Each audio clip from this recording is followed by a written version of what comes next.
We are rock and rolling. All right. Hey, everybody. My name is Corey Wilson with Live Frederick Self Frederick Group. And for one of our business spotlights here, we have Tom Rinker, who is the owner of Bicycle Escape. Tom, say hi, tell us who you are and what you do. Hey, well, I'm Tom Rinker, one of the owners of the Bicycle Escape, and I do just about everything at the Bicycle Escape, from taking out the trash to fixing bikes, fumbling around trying to fix little problems on our website, and just about everything in between. You got to do it all, right? Someone's got to do it all. All right, Tom, I want to know, I've been dying to know this ever since I met you. Where does the passion for bikes come from? I mean, I met you, and I've met you even before I really met you, just through the connection of Tour de Frederick. But just coming into the store, meeting you, and talking to you about your shop and the bikes. I mean, there's an unrivaled passion there. Where does that come from? So it comes from the mid '90s, riding mountain bikes and breaking mountain bikes.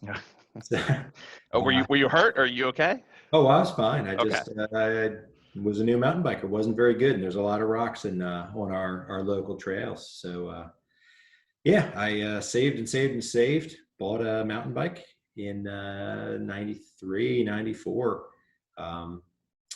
Always been a tinkerer and someone who enjoys having tools in his hand. So I played with my bike. I thought I was very good at fixing it. It turns out I was not, but trial and error, a lot of trips to the bike shop is where it kind of blossomed from, doing the mountain bike race circuit back in that time period, a bunch of cross country races, races at the watershed washout, and Greenbrier Grinder, I think it was, all that stuff. Yeah, and that's where it began. Very quickly, I thereafter got a job at a bike shop in '95, and I have been working in bike shops since that time period without a break. That's without a break. Yeah, You deserve one because your shop's amazing. Got a vacation coming up in a couple weeks, so Nice. Well, good for you. So do those, you mentioned some of those riding events, what was it? The watershed? What was that one? Watershed washout. Yeah, that Okay. goes back a long way. Is that still going on? No. No. No. I do have a few friends kind of in the downhill biking, kind of sphere. And do you still go to those events? Do you still participate? I work. I do a lot of working, but yeah, we'll go to some events a year and vend. It's hard. Or we also do tech support. We do a lot of that where we can. The events tend to be on Saturdays, and that's of course the busiest day of the week, and I need to be there. Taking care of business, but always get out when we can. That's cool. So you guys still ride a lot? Yeah, I mean, when I can. I wouldn't say I ride a ton because it's 5 a.m. wake up call, and comes early. Shop as early as I can and turn a wrench. Fix that website, do whatever. What's wrong with the website? It sounds like we have some issues with the website. Website looks fine to me. Website's fine. I'm just not good at it. So the remedial tasks take me a little longer than they would a normal person. I love it. So Tom, are you and your wife from Frederick? We are. Yeah. Okay. We're I went through the whole school system here in Newmarket Elementary, Newmarket Middle, Linganore High. She was a Green Valley kid, which eats me up inside, but it's okay. There's always one. There's always one. Yeah. So yeah, it's definitely home to us. Frederick in particular, Frederick City and the surrounding areas are where we always went. I grew up in Mount Airy, close to the Carroll County line. Back then, it was where you were from was defined by the mall that you hung out at as a teenager. And it was always coming to Frederick. So yeah, that's where the shop had to be. I love it. And I will say I'm not from Frederick. I've been here for maybe 11, 12 years. And I will say there is a lot of pride in people that grow up here. What high school? It's always defined by what high school did you go to? Yeah. And it's like TJ is like, oh, me too. And I'm like, what happens if you didn't go to TJ? I'm curious. Say something else. You probably get the side eye. Well, that's really cool. How long's the store been open, Tom? Opened in 2005. Okay. And I saw on your website you guys were recently voted one of America's best bike shops as well. Yeah, so that was pretty cool. That's Very. something that the National Bicycle Dealer Association puts on, and they recently renamed it to something different. We didn't apply this year because, quite frankly, we were too busy to even think about it. But every year it was America's Best Bike Shops, which I think was the past 6 years, maybe 7, something like that. We got the honor. That's awesome. We send out secret shoppers, secret emails, secret calls, and it's a whole criteria. It's fun. It's cool to read the reports of what they find out, and always looking to improve. And so they run their own assessment of the company. They do. Yeah, that's really neat. They hire a professional secret shopper, I guess, agency that does that, and we get the report at the end. It's awesome. That says a lot about you guys. I mean, you treat everyone the same. And everyone gets that same amount of service, clearly, from you guys. Yeah, that's awesome. So are you guys, do you see a lot of, I mean, I know when I came into the store and I talked to you a bit, we mentioned that you had a lot of, were there out-of-state buyers, a lot of people online shopping for bikes? What's kind of the big part of the business? Is it online shopping? People come into the store? Definitely in store is almost all of it. What we're seeing now, there's a bicycle shortage. There's shortages of a lot of things. Bicycles have been hit very hard with the supply chain issues.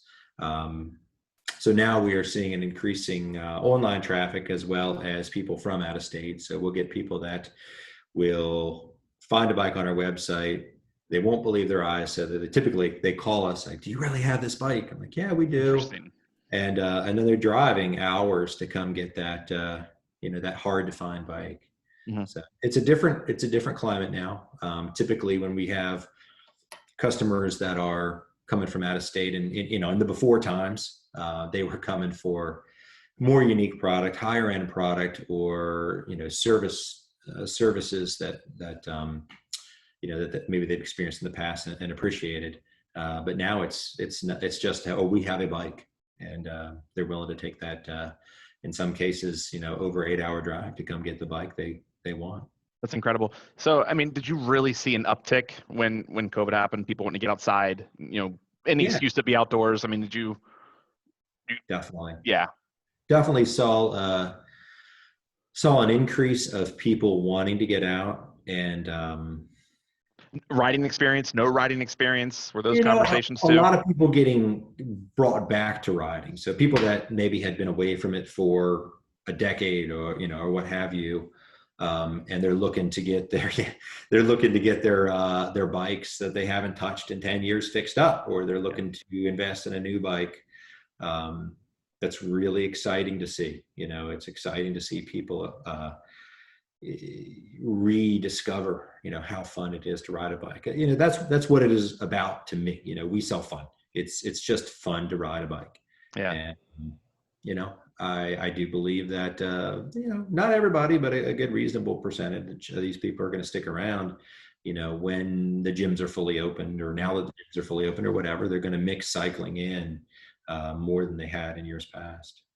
I think, honestly, being in your store sparked some memories for me about being on a bike in my neighborhood as a kid, and honestly how fun it was. But to pair that with your comment that you made in the video that's on our site was, whether it's helping that 2-year-old get their first bike, on training wheels, to, restoring bikes. I mean, it's just kind of being a part of everybody's moment and journey using a bike, whether it's someone starting, someone coming back, or someone bringing you something for restoration. That definitely had me thinking, for sure.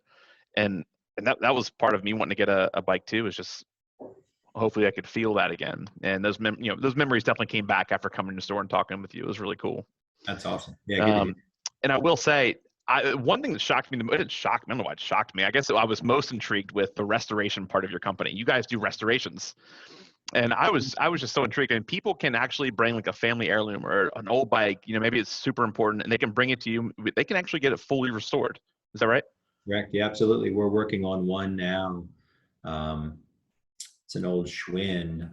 I've never met the owner of the bike in person. These are bikes that tend to come from many states away. I don't I think he lives in New York, but it could be anywhere. I can't recall. So he shipped the bike to us, and we're, we can see the light at the end of the tunnel. We're doing final assembly at this point, but that's when you figure out, some of the little surprises. I mean, these are old bikes, and those old bikes, Uncle Joe fixed something, 50 years ago and didn't do it quite right, or something. His own welding job or something like that. Yeah. You never know. Yeah. Or, we'll see bikes that were repainted, and you kind of have to, blast away that the old redo to see, okay, there's some pinstriping on here and all that. It's fun. The most fun is the memories. That's the best part of restoring bikes for me, and the crew, I think, feels the same. Yeah, that's really cool that you guys do that. Is that rare to find? Like, is it hard to find companies that do like these bike restorations? I mean, is that normal? Again, I was really intrigued by that. It is not typical. I feel like you should be on Discovery Channel or something. Yeah. It's kind of cool. Yeah. Maybe that'll be the next business spotlight, and I'll drop something for you. Yeah. No, most shops don't. We have other shops refer restoration clients to us. It's a lot of work. It's a lot of work. It's fulfilling. It's not the most profitable thing, because we end up putting just tons and tons of free labor in there, because we're trying to keep it under an estimate. We're like, you know what, we can take this a little bit further and make it a little bit better. But it's a blast, and it can kind of be a lot of things to different people. The bike in the video, it's what I call a mini restoration. So, a lot of cleaning, a lot of polishing, but no paint work, no chrome work. Those are very different in terms of turnaround time and in terms of cost, than a full restoration. A full showroom quality restoration is a huge undertaking. Sure. And generally, they're somewhere in between. They're not worried about having an original seat. They just want a seat that looks kind of similar to the old seat, but they do want fresh paint, and so we're happy to do whatever the client wants. Yeah, I love that. And owning a business and being part of one, sometimes you can kind of get distracted or taken away from the why of why you started doing it. And I bet just hearing you being able to be hands-on, none of that free labor, it's not always the best, but that's what sparks you, for you, I'd imagine, right? Being able to be a part of that memory and that journey keeps you going, and sucked into that moment, and just wanting to put the best thing, present the best thing for your client. I love it. And another reason I wanted to focus on you guys is your community involvement. You guys are so ingrained in the community, and you do so much for it. I know we got Tour de Frederick coming up again this year. You guys are involved in that again? Yes, we sure are. Absolutely. Yeah. I saw some more rides as well. We have the night ride, the spooky spokes. Yep. Yeah, and Cranksgiving. Yeah. So we're one of those. So Spooky Spokes is, we just dress up and ride around downtown Frederick in Halloween costumes and cause havoc. No, just kidding. The ride tends to grow as we move through town, and sometimes people are drunk, and I don't know where they come from, but I love it. Cranksgiving is definitely near and dear to us. We the story behind that is we wanted to do something for Thanksgiving, but we didn't know what.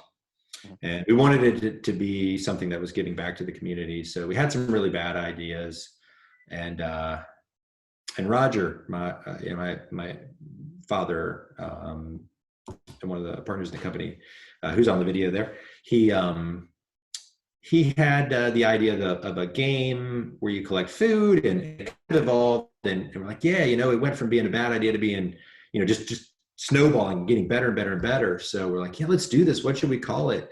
And he's Googling around, and he finds out that there's this movement, if you want to call it that, called Cranksgiving. And our ride was sort of morphing into that. So we're like, hey, let's tie it into this national well, actually, it's global to some extent at this point, movement, and we did. So our game is a little bit different. I think it's the most involved and the most fun, but kind of a bingo style game sheet is presented to each rider. They ride around, they buy some food, and they win some prizes, Okay. and then all the food goes to the food bank. It's over a ton of food every year donated. That's awesome. We have some partners. Common Market's a big partner. Wegmans is a big partner in helping in kind of the pre-collection of food. So it's been a blast. It's been really, really fun. Look forward to doing it in the traditional sense this year. Last year was last year. Yeah, right. The year that shall not be said nor spoken. What? Right. How many people take part in that? It varies. We normally get maybe 40 or so people. Okay. 20 to 40, I guess. Each year is a little different, and not everybody's able to participate. But if they want to donate food, they're free to do so. And sometimes it's a tremendous amount of food. We've had groups of friends pull together and just show up with a pickup truck full of food. So it's pretty touching to see that. Well, I look forward to taking part of that this year. That seems awesome. Good for you guys for taking care of that and getting that going. Well, Tom, I certainly appreciate you. And one of the things we want to do is we want to give away $1,000 gift card to your store. And I couldn't think of a better time with Tour de Frederick around the corner. Someone might need a tune-up, so that might work out well for them. But we appreciate you, and it's been a blessing getting to know you better throughout this journey here this month. Especially you being so involved in the community. I appreciate your friendship, and I appreciate you letting us do this. Sure. Well, thank you so much. Yeah, thank you for the opportunity.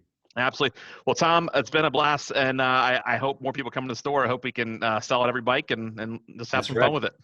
All right. Thank you so much. Tom, thank you so much, my friend. We'll talk soon. All right. Take care. Bye. Bye-bye.